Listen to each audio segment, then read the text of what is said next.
Hey everyone, Josh here. So as we talked about on Monday, Ryan has vacated the premises because him and his wife had a human baby. Don't believe me? Look.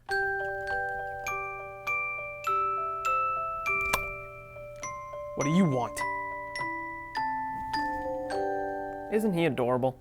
Anyways, since Ryan is gone and Halloween is just around the corner, I figured, why not take a stroll down memory lane with one of our favorite episodes we did in the past? So, without any further delay, go away. Go away now. Go away. Go away now. And now, on with the show. Hey there, all you lovely people out there. How's your morning treating you? Grand, I hope. But you know what I always say? Grand is just one E short of grande. But anywho, today we're going to be showing you how to make fake blood for your filmmaking purposes. Or as a beverage straight from puppies for me to consume! So the first thing you're going to need... Whoa.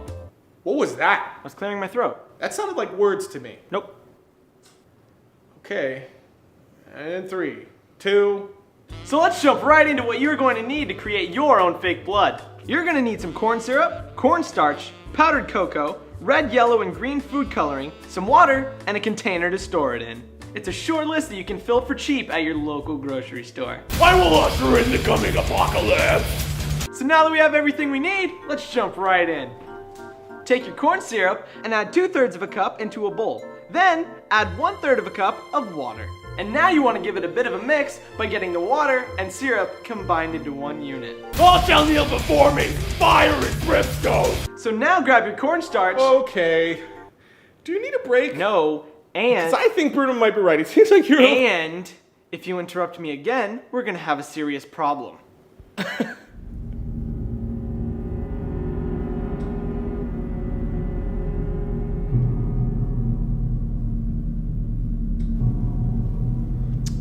Yeah, no problem. And 3, 2... So take that cornstarch and add 5 teaspoons of it into your mixture. Now grab your red food coloring and add in 4 teaspoons. Then take the powdered cocoa and scoop in 1 tablespoon. Abandon all hope, for I will consume your soul and tickle your anus! Why would you want to tickle someone's anus?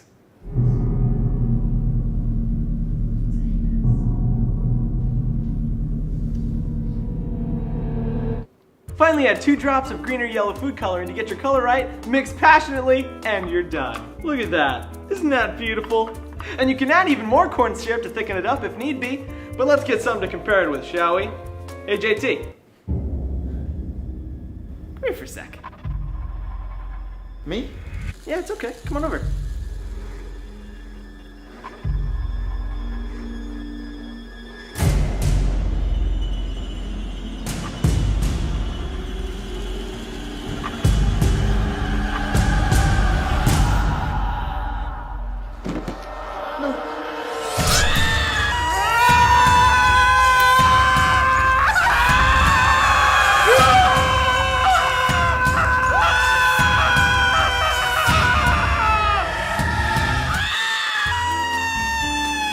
Hey, look at that!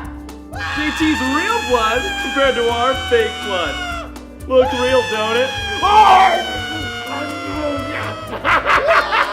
I feel so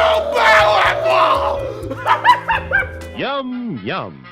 It's time for a tasty and refreshing snack.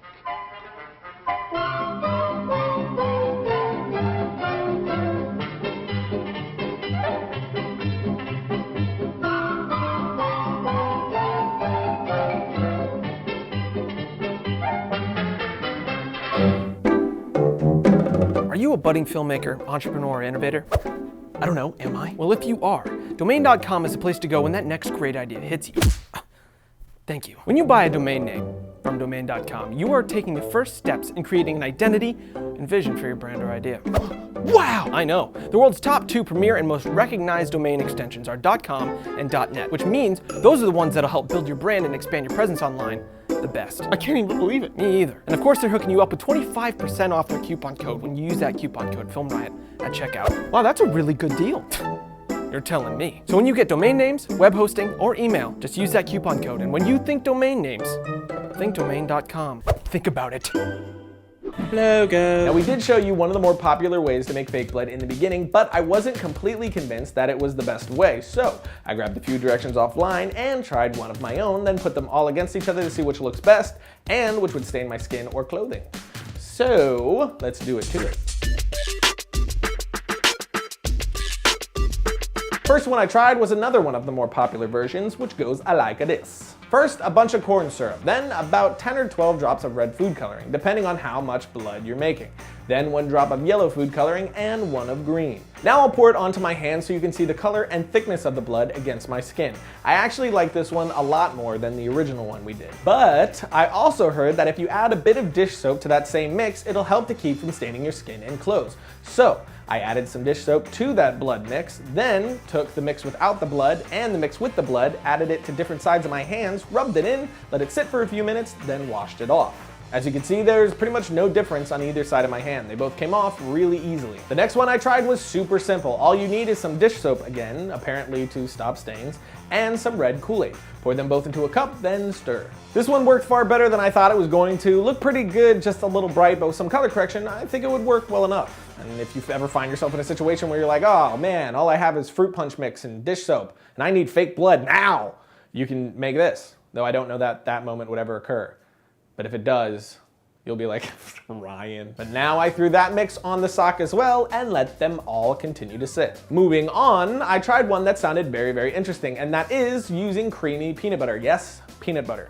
So it's peanut butter, red food coloring, and corn syrup. I was excited about this one because I was hoping that it would be like a homemade thick blood, which is almost like blood putty that you can apply and it stays without running. But that's not what I got. I mean, it wasn't terrible. If you used it with some other application like nose and scar wax, I think you might get some good stuff out of it, but by itself, it kinda sucked. But then I spread it all over my hands and found that it was actually pretty good for like a blood-soaked look without it running out.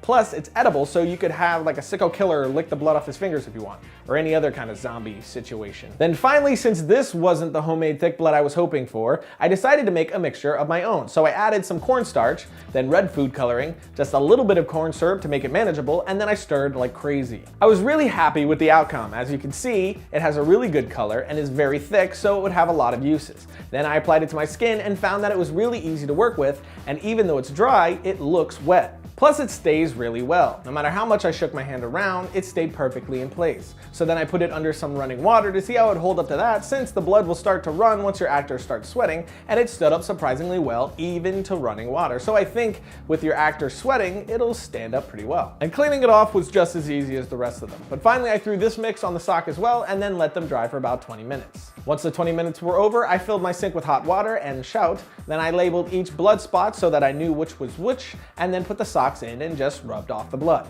After about a minute or two, you can see that they all cleaned really well, except for number 2, which was the Kool-Aid mix, which was also the only one that stained my hand as well.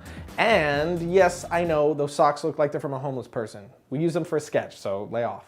But there you go. A few recipes to try, but in my opinion, the ones to use are the first mixture and my made-up mixture.